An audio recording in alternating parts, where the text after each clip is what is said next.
ఒకప్పుడు వ్యవసాయ పొలాల వద్ద బావులు పుష్కలంగా నీటితో కలకలలాడుతూ ఉండేవి.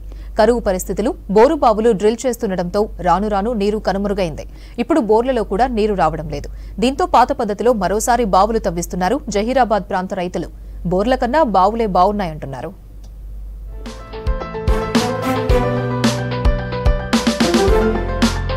సంగారెడ్డి జిల్లాలోని రాష్ట్ర సరిహద్దు ప్రాంతాల రైతులు పూర్తిగా వ్యవసాయ ఆధారంగానే జీవనం సాగిస్తుంటారు. జహీరాబాద్ ప్రాంతంలో ఎర్రనేలలు వ్యవసాయానికి విభిన్న రకాల పంటలకు అనువుగా ఉంటాయి. దాదాపు ఎక్కడా బీడు లేకుండా వ్యవసాయం చేస్తుంటారు. ఏడాదికి 3 పంటలు తీస్తుంటారు. వీరికి సాగునీటికి ఎలాంటి ప్రాజెక్టులు కాలువలు లేవు. బోర్లపైనే ఆధారం. ఈ మధ్య బోర్లు వేసినా నీరు పడకపోవడంతో పాతకాలం పద్ధతుల్లో బావులు తవ్విస్తున్నారు. ఇక్కడ మేము ఒక బావి తోడుకున్నాము.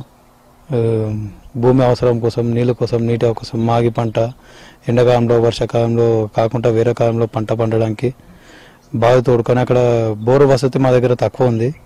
బోరు వసతి లేనందుకు బావి తోడుకొని బావుల నుంచి నీటి వసతి చేసుకొని కింద జరల ద్వారా నీటి వసతి బావులో స్టోర్ చేసుకొని దాన్ని పారకంగా చేసుకుంటాము. ఇక్కడ 5 ఎకరాల పారకం అవుతుంది. ఇది బావి వచ్చేసి 40 ఫీట్ల వెడల్పు, 25 ఫీట్ల లోతు. ఇక్కడ కర్ణాటక లేబర్ నుంచి తీసుకొచ్చి వాళ్ళతో పెట్టుబడి ఒక 20 లక్షల పెట్టుబడితో పెట్టి చేయించి బావి తయారు చేసుకున్నాము. వీటి ద్వారా మాకు అగ్రికల్చర్కి మంచి యూజ్ అవుతుంది. వ్యవసాయం మంచి పెట్టుబడి అన్ని ఖర్చులు కలిసి వస్తున్నాయి. నీటి వసతి మంచిగా ఉంది. బోర్ వల్ల ఇక్కడ ఫెయిల్ చాలా ఉన్నాయి. బావి వల్ల చాలా సక్సెస్ అయితే మంచిగా అయితే నడుస్తుంది. వ్యవసాయం అయితే బాగున్నది. జిల్లా రైతులు బోర్వెల్స్ ను ఆపేసి బావులపై మొగ్గు చూపుతున్నారు. సుమారు 30 ఏళ్ల నుంచి భూగర్భ జలాలు పాతాళానికి వెళ్లడంతో బావులపై ఆశలు వదులుకొని బోర్లు వేస్తూ వచ్చారు. బోర్లు వేసి చాలా మంది రైతులు అప్పుల పాలయ్యారు. ఇప్పుడు బావుల్లో ఊటలు పడి నీరు వస్తుండటంతో పెద్ద రైతులు 10 నుంచి 30 లక్షల వరకు ఖర్చు చేసి బావులు తవ్వుకుంటున్నారు. బావులకు సిమెంట్ రైలింగ్ వేసుకుంటూ ఊటల ద్వారా వచ్చిన నీటిని నిల్వ చేసుకుంటూ పొలాలకు మళ్లించుకుంటున్నారు. ఈ బావులు ఇటాచి పెట్టి తోడిపిచ్చి రింగులు వేసేసి ఈ బావులతోటి పార్కం చేస్తున్నాం. ఈ ఒక్కొక్క బావికి 9-10 ఎకరాల పార్కం అవుతున్నది.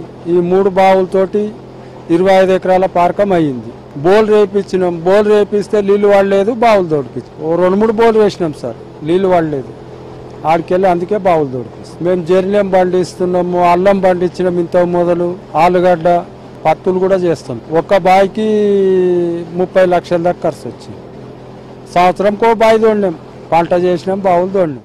సంగారెడ్డి జిల్లాలో చాలా చోట్ల మళ్లీ పాత రోజుల మాదిరిగా రైతులు బావుల తవ్వకాలను చేపడుతున్నారు. ఇప్పటికే చాలా బావులు తవ్వారు.